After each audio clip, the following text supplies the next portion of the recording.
ওনারা তো ভয় কেন? এই যে সিসিটিভি ফুটেজ উনি কালকে দেখিয়েছেন নাটকের মতো, যে অভিযোগ করেছে অভিযোগকারিনীকে আরো অসম্মানিত করেছেন উনি। একটা মহিলার উপর শ্লীলতাহানি করে সে কাঁদতে কাঁদতে গেট থেকে বেরিয়ে পুলিশের আউটপোস্টে যাচ্ছে কমপ্লেন করতে, সেটা আপনি জনসমক্ষে দেখাচ্ছেন। আপনি করিডোরের ভিডিও দেখান না। আপনার চেম্বার থেকে যখন বেরিয়েছে অভিযোগকারিনী, আপনি ভিডিও দেখান। আপনার যদি ক্ষমতা থাকে আপনি রিলিজ করুন। আপনি সংবাদ মাধ্যমের বাছা প্রতিনিধিদের রাজভবনে ডেকে দেখান, তৃণমূলকে দেখাতে হবে না। আপনি অপমান করছেন। আইনে আপনার বিরুদ্ধে কিছু করা যায় না বলে আপনি যা ইচ্ছা তাই করবেন। আপনি আইনের ঊর্ধ্বে। আপনি মহিলা, আপনার মেয়ের বয়সী, মেয়ের থেকেও ছোট, এতটা নিকৃষ্ট মানের নির্লজ্জ, এদের বিরুদ্ধে যত কম বলা যায় তত ভালো। মেয়ের বয়সী একজন মেয়েকে শ্লীলতাহানি করছে আপনার রাজভবনে, আপনার কেবিন থেকে যখন উনি বাইরে বেরোচ্ছেন তার ফুটেজটা বার করুন। আমি তো সেটাই বলছি, উনি দেখাক।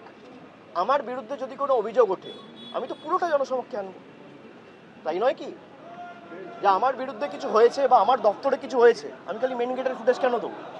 আমি তো করিডোরের ফুটেজ দেবো, রুমের ফুটেজ দেবো, সিঁড়ির ফুটেজ দেবো, সব জায়গায় দেবো। তবেই তো যে আমি ঠিক বলছি বা আমি যে দাবিটা করছি তার সত্যতা প্রমাণ হবে। এ তো নাটক ছাড়া কিচ্ছু নয়। আর উনি বলেছেন তৃণমূলের লোকেদের রাজভবনে ঢুকতে দেবো না। আরে বাংলার কেউ আপনার রাজভবনে যাবেন না যতদিন আপনি এই পদে আছেন। আপনি রাজ্যপাল পদটার কলঙ্ক। অনেক রাজ্যপাল আমরা দেখেছি, বাংলা বিরোধী দেখেছি, সব দেখেছি। এর আগেও জগদীপ ধানকার ছিল, তারও ভূমিকা আমরা দেখেছি। কিন্তু এত নিচে একটা মানুষ নামতে পারে যে মেয়ের বয়সী একটা মেয়েকে শ্লীলতাহানি করছে চাকরি দেওয়ার নাম করে। গরিব মানুষ বলে তাকে শোষণ করতে চাইছে, তাকে শারীরিকভাবে নির্যাতন করছে। কেন? আমার বিরুদ্ধে আইনগতভাবে কোনো রকম কোনো তদন্তর প্রভিশন নেই। আইনের ঊর্ধ্বে তো আমি নই। আজ নয়তো কাল আমাকে তো পদ থেকে সরতে হবেই। আর আমি মনে করি রাজ্যকে দরকার হলে সুপ্রিম কোর্টে যাওয়া উচিত। যে আমি রাজ্যপাল মানে সাংবিধানিক পদে রয়েছি, রাজ্যের সাংবিধানিক প্রধান, কেন্দ্র সরকারের প্রতিনিধি, তাই বলে আমি যা ইচ্ছা তাই করবো, এ হতে পারে না। আইন সবার জন্য এক। আপনি ভুল করছেন, আর একটা হচ্ছে ভুলটাকে জাস্টিফাই করা। আপনি স্বীকার করুন, ক্ষমা চাইতে কেউ ছোট বড় হয় না। আমি সন্দেশখালিতে বিজেপি সংবাদ মাধ্যমকে কেন বলছি মানুষের কাছে ক্ষমা চান? ক্ষমা চাইতে গেলে, ক্ষমা যদি চায়, কেউ ছোট বড় হয় না। আমার দ্বারা যদি অজান্তে বা জানতে, প্রত্যক্ষ বা পরোক্ষভাবে কোনো ভুল ত্রুটি হয়ে থাকে, ক্ষমা চান মানুষের কাছে, অসুবিধা কি আছে?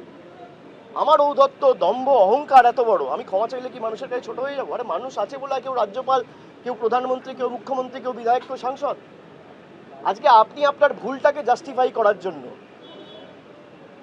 এই বোনটিকে আরো ছোট করছেন, এই মেয়েটিকে আরো ছোট করছেন, যার পাশ। এবং আপনি দেখুন, এই এনসিডাব্লিউ একবার খোঁজ পর্যন্ত নেয়নি। আপনারা এদের নিরপেক্ষতা নিয়ে প্রশ্ন তোলেন, আমাকে জিজ্ঞেস করছেন। আজকে 72 ঘন্টা হয়ে গেছে, এটা সব সামনে এসেছে। 4 দিন 5 দিন হয়ে গেছে, 72 ঘন্টা কি, প্রায় 96-120 ঘন্টা হয়ে গেছে।